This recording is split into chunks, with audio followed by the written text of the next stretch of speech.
ಸಮಸ್ತ colour talkies ವಾಹಿನಿಯ ವೀಕ್ಷಕ ಬಾಂಧವರಿಗೆ ಡಾಕ್ಟರ್ ರಾಘವೇಂದ್ರ ಮೋಕ್ಷಗುಂಡಂ ಗುರೂಜಿ ಮಾಡತಕ್ಕಂತಹ ನಮಸ್ಸುಮಾಂಜಲಿಗಳು. ಹರಿ ಓಂ ತತ್ಸತ್. ಪ್ರಿಯ ವೀಕ್ಷಕರೇ, ನಿಮ್ಮ ನೆಚ್ಚಿನ ಕಲರ್ ಟಾಕೀಸ್ ವಾಹಿನಿಗೆ ನಿಮಗೆಲ್ಲರಿಗೂ ಸಹ ಹಾರ್ದಿಕವಾದ ಸುಸ್ವಾಗತ. ಈ ದೃಶ್ಯಾವಳಿಯಲ್ಲಿ ಗುರುವಿನ ಪಥ ಬದಲಾವಣೆ ಮತ್ತು ಅದರ ಆಧಾರದಲ್ಲಿ ದ್ವಾದಶ ರಾಶಿಯವರ ಮೇಲೆ ಆಗತಕ್ಕಂಥ ಎಲ್ಲ ಪ್ರಭಾವಗಳ ಬಗ್ಗೆ ನಾವು ಪರಿಶೀಲನೆಯನ್ನು ಮಾಡೋಣ. ಮುಂದಿನ ರಾಶಿ ಮಕರ ರಾಶಿ. ಮಕರ ರಾಶಿ ವಿಚಾರ ನಾವು ನೋಡಿದ್ದರಲ್ಲಿ ಮಕರ ರಾಶಿಯವರಿಗೆ ವ್ಯಯಾಧಿಪತಿ ತೃತೀಯಾಧಿಪತಿ ಎರಡೂ ಆಗಿ ಗುರು ನಿಮಗೆ ಸಪ್ತಮದಲ್ಲಿ ಉಚ್ಚನಾಗಿದ್ದಾನೆ. ಒಂದು ರೀತಿಯಲ್ಲಿ ಇದು ಅಷ್ಟೇ ನಿಮಗೆ ಒಂದು ಮಿಕ್ಸೆಡ್ ಬ್ಯಾಗ್ ಆಫ್ ಫ್ರೂಟ್ಸ್ ಅಂತ ಹೇಳಬೇಕಾಗುತ್ತೆ. ಮಿಶ್ರ ಫಲಿತಾಂಶಗಳು ಹೆಚ್ಚಾಗಿರುತ್ತೆ ಈ ಸಮಯದಲ್ಲಿ. ಸೊ ಬಹಳ ಜಾಣ್ಮೆ ಇರತಕ್ಕಂಥ ವ್ಯಕ್ತಿಗಳು, ನೀವು ಕುಶಲಕರ್ಮಿಗಳು, ಬಹುಮುಖ ಪ್ರತಿಭಾಶಾಲಿಗಳು, ಮಕರ ರಾಶಿನವರು ಎಲ್ಲವೂ ನಿಮ್ಮಲ್ಲಿರುತ್ತೆ. ಆದರೆ ಎಲ್ಲೋ ಒಂದು ಸಣ್ಣ ಸಣ್ಣ ತಪ್ಪುಗಳು ಮಾಡೋದ್ರ ಮೂಲಕ ನೀವು ಮುಂದಕ್ಕೆ ಬರಬೇಕಾಗಿರ್ತಕ್ಕಂಥ ಒಂದು ಅಪ್ಗ್ರೇಡೇಷನ್ಸು ಏಳಿಗೆಗಳನ್ನ ನೀವೇ ಕಳ್ಕೊಳ್ತಾ ಇರ್ತೀರ. ಅಥವಾ ಇದ್ದ ಸ್ಥಾನದಿಂದ ಮುಂದಕ್ಕೆ ಹೋಗೋಕ್ಕಾಗದೆ ನಿಮ್ಮ ಕಂಫರ್ಟ್ ಝೋನ್ನಲ್ಲೇ ಇದ್ಕೊಂಡು ದೊಡ್ಡ ದೊಡ್ಡ ಅವಕಾಶಗಳನ್ನ ಕಳ್ಕೊಳ್ತಾನೇ ಇರ್ತೀರ ನೀವು. ಈ ಸಂದರ್ಭದಲ್ಲಿ ಸಾಕಷ್ಟು ಅವಕಾಶಗಳು ನಿಮ್ಮ ಕೈಗೆ ಬರುತ್ತೆ. ಇದೇ ತಪ್ಪುಗಳನ್ನ ಮತ್ತೆ ಮತ್ತೆ ಮಾಡಿ ಅವಕಾಶಗಳನ್ನ ಕಳ್ಕೊಳ್ತಕ್ಕಂಥ ಸಾಧ್ಯತೆ ಹೆಚ್ಚಾಗಿ ಕಾಣಿಸ್ತಾ ಇದೆ. ಎಚ್ಚರಿಕೆಯಿಂದ ಇರಿ ಸ್ವಲ್ಪ ಈ ವಿಚಾರದಲ್ಲಿ. ವಿಶೇಷವಾಗಿ ಏನಂತಂದರೆ ಈ ಸಂದರ್ಭದಲ್ಲಿ ಬೇಡದೇ ಇರೋ ಜವಾಬ್ದಾರಿಗಳನ್ನು ಹೊರೋದಕ್ಕೆ ಹೋಗ್ತೀರಾ ನೀವು. ಯಾರ್ದೋ ಜವಾಬ್ದಾರಿ, ಯಾರಿಗೋ ಸಹಾಯ ಮಾಡಬೇಕು ಅಂತ ಹೇಳಿ, ಯಾರ್ದೋ ಮನೆ ಮದುವೆ, ಯಾರೋ ಮನೆ ಕಟ್ತಾ ಇದ್ದಾರೆ, ಯಾವುದೋ ಒಂದು ಸಂಘ ಸೇವೆ, ಸಮಾಜ ಸೇವೆ ಅಂತ ಹೇಳಿ ನೀವು ಸಿಕ್ಕಾಕೊಂಡು ಅದರಿಂದ ನಿಮ್ಗೆ ಸಿಗತಕ್ಕಂಥದ್ದು ಏನೂ ಇರೋದಿಲ್ಲ. ಒಂದು ಆತ್ಮತೃಪ್ತಿ ಒಂದಿರುತ್ತೆ ಅಷ್ಟೇ. ಅದು ಬಿಟ್ಟರೆ ನಿಮ್ಮ ಸಮಯ, ನಿಮ್ಮ ಹಣ, ನಿಮ್ಮ ಎನರ್ಜಿ ಎಲ್ಲವೂ ಕಂಪ್ಲೀಟಾಗಿ ಬರಿದಾಗ ಹೋಗುತ್ತೆ. ತುಂಬ ಕೇರ್ಫುಲ್ ಆಗಿರಬೇಕಾಗುತ್ತೆ ಈ ವಿಚಾರದಲ್ಲಿ ಮಕರ ರಾಶಿನವರು. ಈ ಥರದ ಯಾವುದೇ ಒಂದು ಗೊಂದಲಗಳಿಗೆ, ಈ ಥರದ ಪ್ರಲೋಭನೆಗಳಿಗೆ ಸಿಕ್ಕಾಕೊಳ್ಬಾರ್ದು ನೀವು. ಇನ್ನು ವಿಶೇಷವಾಗಿ ಏನಂತಂದರೆ ಕೆಲವರಿಗೆ ಈ ಒಂದು ಆರೋಗ್ಯದ ಸಮಸ್ಯೆ ಇರತಕ್ಕಂಥ ಮಧ್ಯ ವಯಸ್ಸಿನ ಗಂಡಸರು, 40ರಿಂದ 50ರೊಳಗಿರತಕ್ಕಂಥ ಗಂಡಸರು ಸ್ವಲ್ಪ ಎಚ್ಚರಿಕೆಯಿಂದ ಇರಬೇಕಾಗುತ್ತೆ. ಏನೇ ಸಮಸ್ಯೆಗಳಾಗಿರಲಿ, ಕೆಲವು ಗುಪ್ತ ರೋಗಗಳಾಗಿರ್ಬೋದು, ಅಥವಾ ಒಂದು ಹೇರ್ ಫಾಲ್ ಆಗಿರ್ಬೋದು, ಲೋಯರ್ ಬ್ಯಾಕ್ ಪೇಯ್ನ್ ಆಗಿರ್ಬೋದು, ಇಲ್ಲ ಅಂತಂದರೆ ಬೇರೆ ಯಾವುದೇ ಒಂದು ಸಮಸ್ಯೆಗಳಾಗಿರ್ಬೋದು. ಪರ್ಟಿಕ್ಯುಲರ್ಲಿ 50ರಿಂದ 58 ವಯೋಮಾನದಲ್ಲಿರತಕ್ಕಂಥ ಗಂಡಸರು ಆಗಲಿ ಹೆಂಗಸರಾಗಲಿ ಹೃದಯ ಬೇನೆ ಇರತಕ್ಕಂಥವ್ರು, ಹೃದಯದ ಸಮಸ್ಯೆ ಇರತಕ್ಕಂಥವ್ರು ಯಾರಾದರೂ ಇದ್ದಾದಲ್ಲಿ ತುಂಬ ಎಚ್ಚರಿಕೆಯಿಂದ ಇರಬೇಕಾಗುತ್ತೆ ಈ ಸಮಯದಲ್ಲಿ. ಇತ್ತೀಚೆಗಷ್ಟೇ ಬೈಪಾಸ್ ಆಪರೇಷನ್ ಆಗಲಿ, ಸ್ಟಂಟ್ ಹಾಕ್ಸ್ಕೊಂಡಿರ್ತಕ್ಕಂಥದ್ದಾಗಲಿ, ಅಥವಾ ಏನೇ ಒಂದು ಸಮಸ್ಯೆಗಳಾಗಿರ್ತಕ್ಕಂಥವ್ರು 1ಕ್ಕೆ 2 ಪಟ್ಟು ಎಚ್ಚರಿಕೆಯಿಂದ ಇರಬೇಕಾಗುತ್ತೆ. ನಿಮ್ಮ ಹಿಂದಿನ ಚಟುವಟಿಕೆಗಳನ್ನು ಅದೇ ಪ್ರಮಾಣದಲ್ಲಿ, ಅದೇ ವೇಗದಲ್ಲಿ ಮಾಡೋದಕ್ಕೆ ಹೋಗಿ ಸಮಸ್ಯೆಗಳನ್ನು ದೊಡ್ಡ ಮಟ್ಟಕ್ಕೆ ತಂದುಕೊಳ್ತೀರಾ. ವಯಸ್ಸು ಆಗ್ತಾ ಇದ್ದ ಹಾಗೆ, ಬುದ್ಧಿ ಬದಲಾವಣೆ ಆಗ್ತಾ ಇದ್ದ ಹಾಗೆ, ಮನಸ್ಸು ಮಾಗ್ತಾ ಇದ್ದ ಹಾಗೆ ನಮ್ಮಲ್ಲಾಗೋ ಪರಿವರ್ತನೆಗಳನ್ನು ಸಹ ನೀವು ಗುರುತಿಸಬೇಕಾಗುತ್ತೆ. ಅದಕ್ಕೆ ತಕ್ಕ ಹಾಗೆ ನಾವು ಸ್ಲೋ ಡೌನ್ ಆಗಬೇಕಾಗುತ್ತೆ. ನೀವು ಸ್ಲೋ ಡೌನ್ ಆಗ್ತಾ ಇದ್ದೀರಾ ಅಂತಂದರೆ ಸೋಲ್ತಾ ಇದ್ದೀರಾ ಅಂತ ಅರ್ಥ ಅಲ್ಲ. ನೀವು ಒಂದು ಹೆಜ್ಜೆ ಹಿಂದಕ್ಕೆ ಹೋಗ್ಬಿಟ್ಟು ಆ ಬೈಪಾಸ್ನಲ್ಲಿ ಬಂದು ಮತ್ತೆ ಮೈನ್ ರೋಡ್ ಸೇರ್ಕೊಳ್ತಿದ್ದೀರಾ ಅಂತ ಅರ್ಥ ಆಗುತ್ತೆ. ಸೊ ಈ ಒಂದು ಸಣ್ಣ ಟ್ರಿಕ್ಕನ್ನು, ಸೂಕ್ಷ್ಮವನ್ನು ಅರ್ಥ ಮಾಡ್ಕೊಳ್ಳಿ. ಜೀವನ ಅನ್ನೋದು ಒಂದು ದೊಡ್ಡ ರೇಸ್ ಆಗಿರುತ್ತೆ. 40, 50, 60 ವರ್ಷಕ್ಕೆ ಮುಗಿದು ಹೋಗ್ತಕ್ಕಂಥದ್ದಲ್ಲ. 100, 120 ವರ್ಷಗಳ ಕಾಲ ಸದಾಕಾಲ ನಾವು ಆರೋಗ್ಯವಾಗಿ ಇನ್ನೊಬ್ಬರ ಮೇಲೆ ಆಧಾರ ಪಡೆದೇ ಬದುಕಬೇಕು ಅಂತ ಭಗವಂತ ನಮಗೆ ಪೂರ್ಣಾಯಸ್ಸನ್ನು ಕೊಟ್ಟಿದ್ದಾನೆ. ಅದನ್ನು ಉಳಿಸ್ಕೊಂಡು ಅಷ್ಟೂ ಕಾಲ ನಾವು ನೆಮ್ಮದಿಯಿಂದ ಬದುಕತಕ್ಕಂಥದ್ದು ನಮ್ಮ ಜಾಣ್ಮೆ ಆಗಿರುತ್ತೆ. ಆ ಜಾಣ್ಮೆಯನ್ನು ಈ ಸಮಯದಲ್ಲಿ ಮಕರ ರಾಶಿನವರು ಪರಿಪೂರ್ಣವಾಗಿ ಬಳಸ್ಕೋಬೇಕಾಗತ್ತೆ. ಇನ್ನು ಸಪ್ತಮದಲ್ಲಿ ಗುರು ಉಚ್ಚನಾಗಿದ್ದು, ಗುರುವಿನ ನೇರ ದೃಷ್ಟಿ ನಿಮ್ಮ ರಾಶಿಯ ಮೇಲೆ ಇರತಕ್ಕಂಥದ್ದು, ಏಕಾದಶ ಸ್ಥಾನದ ಮೇಲೆ ಇರತಕ್ಕಂಥದ್ದು, ತೃತೀಯ ಸ್ಥಾನದ ಮೇಲೆ ಇರತಕ್ಕಂಥದ್ದು ವಿಶೇಷವಾದ ಲಾಭವನ್ನು ಕೊಡುತ್ತೆ ನಿಮಗೆ. ವ್ಯಾಪಾರಿಗಳಿಗೆ, ಸಣ್ಣ ಪುಟ್ಟ ಅಂಗಡಿ ಇಟ್ಕೊಂಡಿರ್ತಕ್ಕಂಥವರು, ಮತ್ತು ಈ ಒಂದು ಆನ್ಲೈನ್ ಟ್ರೇಡಿಂಗ್, ಆನ್ಲೈನ್ ಬಿಸ್ನೆಸ್ ಮಾಡ್ತಕ್ಕಂಥ ವ್ಯಕ್ತಿಗಳು, ಈ ಒಂದು ಸೂಪರ್ ಸ್ಟಾಕಿಸ್ಟ್ಸು, ಡಿಸ್ಟ್ರಿಬ್ಯೂಟರ್ಸು, ಫ್ರ್ಯಾಂಚೈಸಿ ತೊಗೊಂಡು ಬಿಸ್ನೆಸ್ ಮಾಡ್ತಾ ಇರ್ತಕ್ಕಂಥವ್ರು ಎಲ್ಲರಿಗೂ ಅಷ್ಟೇ ಈ ಸಮಯದಲ್ಲಿ ವಿಶೇಷವಾದ ಲಾಭಾಂಶಗಳು ಬರುತ್ತೆ. 1ಕ್ಕೆ 4 ಪಟ್ಟು ನಿಮಗೆ ಲಾಭಾಂಶಗಳು ಜಾಸ್ತಿ ಆಗ್ತಾ ಹೋಗುತ್ತೆ. ಯಾವುದೇ ಅನುಮಾನ ಇಲ್ಲ ಇದರಲ್ಲಿ. ಕಾರಣ ನಿಮ್ಮ ಬಿಸ್ನೆಸ್ ಎಕ್ಸ್ಪ್ಯಾಂಡ್ ಆಗ್ತಾ ಹೋಗುತ್ತೆ. ನಿಮ್ಮ ಬ್ರ್ಯಾಂಡ್ ಪಾಪ್ಯುಲಾರಿಟಿ ಅನ್ನತಕ್ಕಂಥದ್ದು, ರೆಕಾಗ್ನಿಷನ್ ಅನ್ನತಕ್ಕಂಥದ್ದು ಎಲ್ಲವೂ ತುಂಬ ಜಾಸ್ತಿ ಆಗ್ತಾ ಹೋಗುತ್ತೆ. ಎಲ್ಲೆಲ್ಲೋ ಇರತಕ್ಕಂಥ ಜನಗಳು ಹುಡುಕೊಂಡು ಬರ್ತಾರೆ ನಿಮ್ಮ ಸರ್ವಿಸ್ಗೋಸ್ಕರ, ನಿಮ್ಮ ಪ್ರಾಡಕ್ಟ್ಗೋಸ್ಕರ. ಇದೆಲ್ಲವನ್ನು ಸರಿಯಾಗಿ ಬಳಸ್ಕೊಂಡು ನೀವು ಮುಂದಕ್ಕೆ ಹೋಗಿದ್ದಾದಲ್ಲಿ ನಿಶ್ಚಯವಾಗಿ ಒಳ್ಳೆಯ ಲಾಭಾಂಶಗಳನ್ನು ಪಡ್ಕೊಳ್ತೀರಾ. ಏನೂ ಅನುಮಾನ ಇರೋದಿಲ್ಲ ಇದರಲ್ಲಿ. ಇನ್ನು ಗುರುವಿನ ನೇರ ದೃಷ್ಟಿ ನಿಮ್ಮ ರಾಶಿಯ ಮೇಲೆ ಬೀಳ್ತಾ ಇರತಕ್ಕಂಥದ್ದು, ಪ್ರಭಾವಿ ವ್ಯಕ್ತಿಗಳ ಪರಿಚಯ ಜಾಸ್ತಿ ಆಗ್ತಾ ಹೋಗುತ್ತೆ ನಿಮಗೆ ಈ ಸಮಯದಲ್ಲಿ. ಯಾರೋ ಒಬ್ಬ ದೊಡ್ಡ ನಟ, ಯಾರೋ ಒಬ್ಬ ತುಂಬ ಜನಪ್ರಿಯನಾಗಿರ್ತಕ್ಕಂಥ ಒಬ್ಬ ಕ್ರಿಕೆಟ್ ಆಟಗಾರ, ಆತನನ್ನು ಭೇಟಿ ಮಾಡಬೇಕು ಅಂತ ನಿಮ್ಮ ಕನಸಾಗಿರುತ್ತೆ.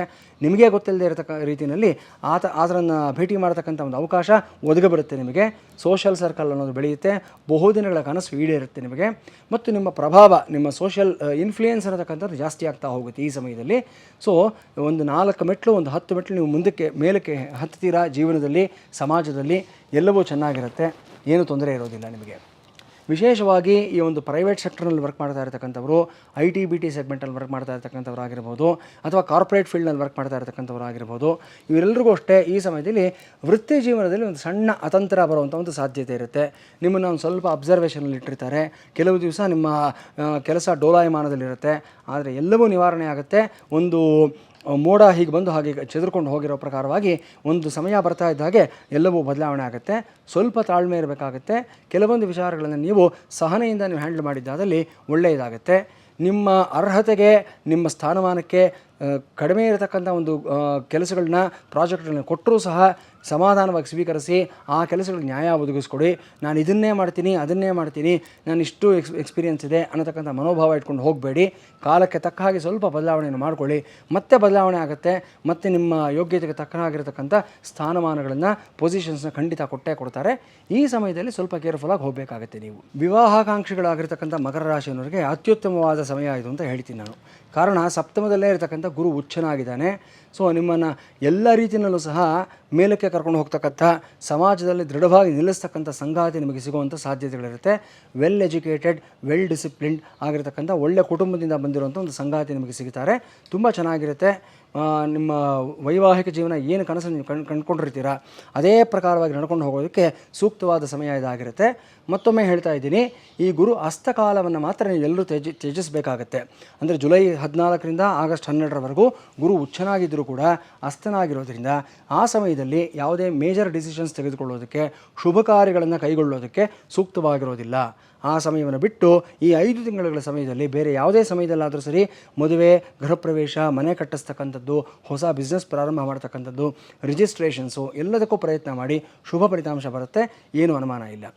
ವಿಶೇಷವಾಗಿ ಮಕರ ರಾಶಿನವರಿಗೆ ಮನೆ ಕೆಲಸ ಯಾರ್ಯಾರಿಗೆ ಅರ್ಧಂಬರ್ಧ ಆಗಿ ಹೋಗಿದೆ, ಕೈ ಹಾಕಿದ್ದೀರಾ, ಪಾಯ ಆಯಿತು, ಒಂದು ಲೆವೆಲ್ವರೆಗೂ ಬಂತು, ಲಿಂಟಲ್ವರೆಗೂ ಬಂತು, ಅಥವಾ ಫಸ್ಟ್ ಫ್ಲೋರ್ವರೆಗೂ ಬಂತು, ಅದಾದಮೇಲೆ ನಿಂತು ಹೋಗಿದೆ ಕಾರಣಾಂತರಗಳಿಂದ, ಮತ್ತು ಪ್ಲಾಸ್ಟರಿಂಗ್ ಆಗಿದೆ, ಒಳಗಡೆ ನಿಂತು ಹೋಗಿದೆ ಕೆಲಸಗಳು. ಈ ಹಂತದಲ್ಲಿ ಯಾರ್ಯಾರು ಇರ್ತೀರಾ ಅವರೆಲ್ಲರಿಗೂ ಅಷ್ಟೇ ಆ ಪ್ರಾಜೆಕ್ಟ್ನ ಕಂಪ್ಲೀಟ್ ಮಾಡ್ತಕ್ಕಂಥ ಸುಸಮಯ ಇದಾಗಿರುತ್ತೆ. ಸರಿಯಾಗಿ ಬಳಸ್ಕೊಳ್ಳಿ. ಧೈರ್ಯ ಮಾಡಿ ಮುಂದಕ್ಕೆ ಹೋಗಿ. ಹಿಂದೆ ಆಗಿರತಕ್ಕಂಥ ಅನುಭವಗಳನ್ನ ಮನಸ್ಸಿನಲ್ಲಿ ಇಟ್ಕೊಳ್ಳೋಕ್ಕೆ ಹೋಗಬೇಡಿ. ಏನಿದ್ರೂ ನಿವಾರಣೆ ಆಗುತ್ತೆ. ಇದು ಸರಿಯಾದಂಥ ಸಮಯ ಆಗಿರುತ್ತೆ. ಸೊ ಒಂದು ಭೂವರಾಹ ಸ್ವಾಮಿ ಸನ್ನಿಧಾನದಲ್ಲಿ ಬುಧವಾರ ಆಗಲಿ ಗುರುವಾರ ಆಗಲಿ ಹೋಗ್ಬಿಟ್ಟು ನೀವು ಅರ್ಚನೆಯನ್ನು ಮಾಡಿಸ್ಕೊಂಡು ಅಲ್ಲಿಂದ ಮಂಡನೆ ತೆಗೆದುಕೊಂಡು ಬಂದು ನಿಮ್ಮ ಮನೆಯ, ನಿಮ್ಮ ಜಮೀನು ಅಥವಾ ನಿಮ್ಮ ಒಂದು ಭೂಮಿಯ ಒಳಗಡೆ ಅದನ್ನು ಸೇರ್ಪಡೆಯನ್ನು ಮಾಡಿ, ಅದನ್ನು ಸೇರಿಸ್ಬಿಟ್ಟು ಮುಂದಿನ ನಿರ್ಮಾಣ ಕಾರ್ಯವನ್ನು ತೆಗೆದುಕೊಂಡು ಹೋಗಿ. ಎಲ್ಲವೂ ಸುಸೂತ್ರವಾಗಿ ನಡೆಯುತ್ತೆ, ಯಾವುದೇ ತೊಂದರೆ ಇರೋದಿಲ್ಲ. ದೊಡ್ಡ ಜಾಗ ಇದೆ, ಜಮೀನಿದೆ ಅನ್ನತಕ್ಕಂಥ ವ್ಯಕ್ತಿಗಳು ದೇವತಾ ವೃಕ್ಷಗಳನ್ನು ನೆಡೋದಕ್ಕೆ ಪ್ರಯತ್ನವನ್ನು ಮಾಡಿ. ಅದರಲ್ಲೂ ಸಹ ಉತ್ತರ ದಿಗ್ಭಾಗದಲ್ಲಿ ಅರಳಿ ಮರ, ಬನ್ನಿ ಮರ ಮತ್ತು ಔದುಂಬರದ ಮರ, ಈ ಬೇವಿನ ಮರ, ಈ ರೀತಿಯಾದಂಥ ಮಾವಿನ ಮರ, ಈ ರೀತಿ ವಿಶೇಷವಾದಂಥ ಮರಗಳನ್ನು ನೀವು ನೆಟ್ಟಿದ್ದಾದಲ್ಲಿ ನಿಮಗೆ ಗುರುವಿನ ಅನುಗ್ರಹ ಇನ್ನಷ್ಟು ವಿಶೇಷವಾಗ್ತಾ ಹೋಗುತ್ತೆ. ಅದರಿಂದ ಸಿಗತಕ್ಕಂಥ ಲಾಭಾಂಶಗಳು ಮುಂದಿನ 2 ತಲೆಮಾರುವರೆಗೂ ಸಹ ನಿಮ್ಮೆಲ್ಲರನ್ನೂ ಸಹ ಕಾಪಾಡತಕ್ಕಂಥ ಸಾಧ್ಯತೆ ಇರುತ್ತೆ.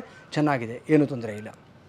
ಇನ್ನು ವಿಶೇಷವಾಗಿ ಮಕರ ರಾಶಿಯವರಿಗೆ ಹೇಳಬೇಕು ಅಂತಂದರೆ, ಕರ್ಮಸ್ಥಾನಾಧಿಪತಿ ಆಗಿರತಕ್ಕಂಥ ಶುಕ್ರ ಮತ್ತು ನಿಮಗೆ ವ್ಯಯಾಧಿಪತಿ ಆಗಿರತಕ್ಕಂಥ ಗುರು, ಈ ಎರಡರ ಒಂದು ಸಂಯೋಗ ಬಂದಾಗ ಮಾತ್ರ ಸ್ವಲ್ಪ ಎಲ್ಲೋ ಒಂದು ಹಂತದಲ್ಲಿ ಓವರ್ ಸ್ಪೆಂಡಿಂಗ್ ಅನ್ನತಕ್ಕಂಥ ಜಾಸ್ತಿ ಆಗುವ ಸಾಧ್ಯತೆಗಳಿರುತ್ತೆ.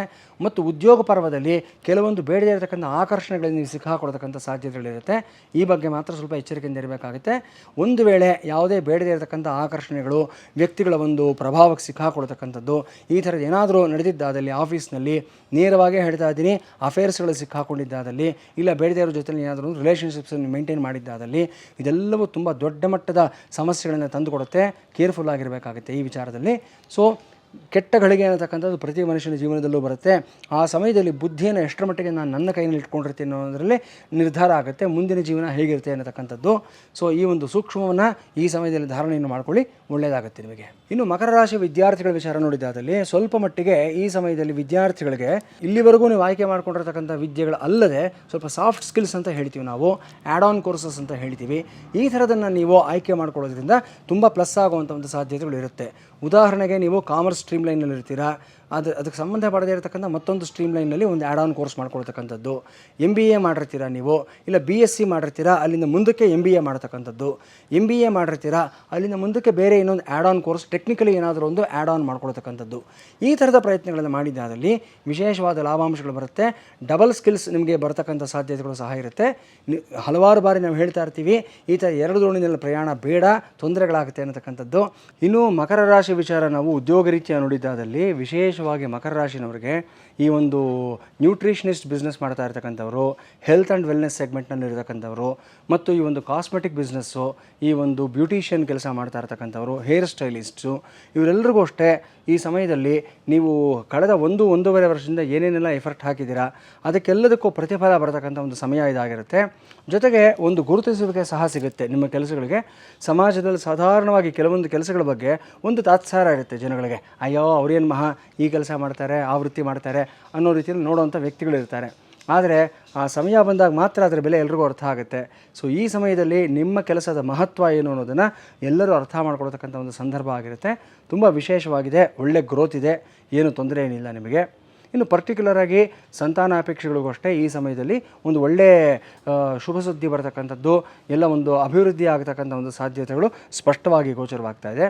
ಮಕರ ರಾಶಿಯವರಿಗೆ ಒಟ್ಟಾರೆಯಾಗಿ ತೆಗೆದುಕೊಂಡ್ರೆ ನಿಮಗೆ ವ್ಯಯಾಧಿಪತಿ ತೃತೀಯಾಧಿಪತಿ ಎರಡೂ ಆಗಿ ಸಪ್ತಮದಲ್ಲಿ ಗುರು ಇರತಕ್ಕಂಥದ್ದು, ಅಲ್ಲಿ ಉಚ್ಚನಾಗಿರತಕ್ಕಂಥದ್ದು, ಮತ್ತು ಗುರುವಿನ ದೃಷ್ಟಿಗಳನ್ನು ಸಹ ನಾವು ಪರಿಗಣನೆ ತೆಗೆದುಕೊಂಡಿದ್ದಾದಲ್ಲಿ 65-70% ನಿಮಗೆ ಶುಭ ಫಲಿತಾಂಶಗಳು, ಒಂದು 30-35% ಸ್ವಲ್ಪ ನೆಗೆಟಿವ್ ಆಗಿರತಕ್ಕಂಥ ಫಲಿತಾಂಶಗಳು ಬರುವಂಥ ಸಾಧ್ಯತೆಗಳು ಅಂತ ಹೇಳಬೇಕಾಗತ್ತೆ.